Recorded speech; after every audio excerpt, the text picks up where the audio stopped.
Hi friends, గత 4-5 రోజులుగా Indian cricketer Mohammed Siraj యొక్క పేరైతే మారిమోగిపోతుంది. ఎందుకంటే ఏమాత్రం గెలిచే అవకాశం లేని మ్యాచ్ని గెలిపించినందుకు క్రికెట్ ఫ్యాన్స్ మొత్తం అతన్ని పొగడ్తలతోటి ముంచెత్తున్నారు. మనం ఈ వీడియోలో మొహమ్మద్ సిరాజ్ యొక్క మొత్తం ఆస్తుల విలువ ఎంత, అతను సంవత్సరానికి ఎంత సంపాదిస్తున్నారు అనేది తెలుసుకుందాము. మీకు ఈ వీడియో ఏమాత్రం నచ్చినా లైక్ చేయండి. లైక్ చేస్తే మాకు ఎంకరేజ్ చేసినట్టు ఉంటుంది. అండ్ ఛానల్ని సబ్స్క్రైబ్ చేసుకోండి, పక్కన బెల్ ఐకాన్ నొక్కండి. Thank you. ఇప్పుడు వీడియోలోకి వెళ్దాం. ఫ్రెండ్స్, ఇంగ్లాండ్తో జరిగిన 5వ టెస్టులో ఏమాత్రం విజయావకాశం లేని పరిస్థితిలో ఉన్న మన జట్టుని ఈ ఫాస్ట్ బౌలర్ తన పదునైన బంతులతోటి ప్రత్యర్థులకు పనిపట్టి టీమిండియాకు చిరస్మరణీయమైన విజయాన్ని అందించడంలో కీ రోల్ పోషించినందుకు అన్ని వైపుల నుంచి ప్రశంసలు అయితే అందుతున్నాయి. ఇంగ్లాండ్ గడ్డపై సత్తా చాటి తనేంటో మరోసారి రుజువు చేసుకున్నాడు. ఇక ఇతని సంపాదన విషయానికి వస్తే టీమిండియా టాప్ బౌలర్లలో ఒకడైన మొహమ్మద్ సిరాజ్ ప్రస్తుతం బీసీసీఐ కాంట్రాక్టులో గ్రేడ్ ఏ ప్లేయర్గా ఉన్నాడు. గ్రేడ్ ఏలో ఉన్నందుకు అతనికి సంవత్సరానికి 5 కోట్ల రూపాయలు వస్తుంది. దీంతోపాటు అతను ఆడే ప్రతి మ్యాచ్కు ఫీజు కూడా ఉంటుంది.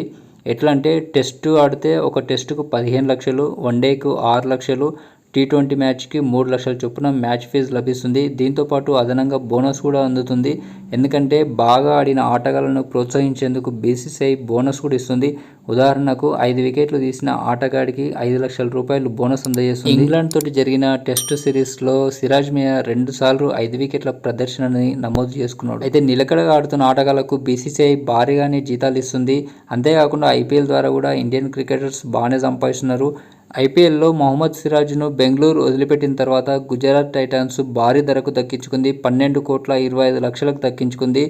బీసీసీఐ నుండి వచ్చే కంటే ఈ ఐపీఎల్ ద్వారా వచ్చేది అతనికి డబుల్ వస్తుందని చెప్పుకోవచ్చు. ఇవే కాకుండా కొన్ని రకాల బ్రాండ్స్ని ప్రమోట్ చేయడం ద్వారా కూడా సిరాజ్ బాగానే సంపాదిస్తుండు. My 11 Circle, Thums Up, Coin Switch, Kuber, Easy Cricket, Nippon Paints, My Fitness వంటి హై ప్రొఫైనల్ బ్రాండ్లకు ప్రచారం చేస్తూ బాగానే ఆర్జిస్తున్నాడు. ఈ మధ్యకాలంలో హైదరాబాద్లో రెస్టారెంట్ కూడా ఓపెన్ చేసిండు. అంతేనా అంటే అంతేకాదు, సిరాజ్ క్రీడా రంగానికి అందించిన సేవలకు గుర్తింపుగా తెలంగాణ ప్రభుత్వం అతనిని పోలీస్ డిపార్ట్మెంట్లో డిప్యూటీ సూపరింటెండెంట్గా నియమించింది. తెలంగాణ పోలీస్ శాఖలో డీఎస్పీగా సిరాజ్ జీతం 58,850 నుంచి 1,37,050 వరకు ఉంది. 8వ వేతన సంఘం సిఫార్సులు అమల్లోకి వచ్చిన తర్వాత 2,87,000 ఫిట్మెంట్ ఫ్యాక్టరీ శాలరీ 80,000 నుంచి 1,85,000 వరకు ఉండొచ్చు. 2019 నుంచి 3 ఫార్మాట్లలో టీమిండియాకు ప్రాతినిధ్యం వహిస్తున్న సిరాజ్ విజయవంతమైన కెరీర్ను నిర్మించుకున్నాడు.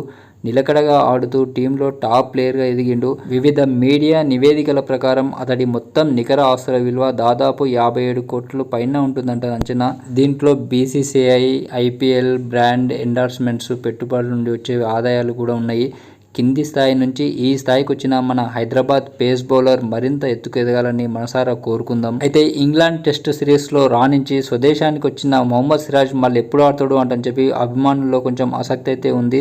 సెప్టెంబర్లో జరిగే T20 ఆసియా కప్ 2025లో అతడు ఆడకపోవచ్చు అనే వార్తలు అయితే వస్తున్నాయి. బుమ్రాతో పాటు సిరాజ్కు కూడా ఈ టోర్నమెంట్ నుంచి విశ్రాంతి కల్పిస్తారంటని చెప్పి ఊహాగానాలు అయితే వెలువడుతున్నాయి.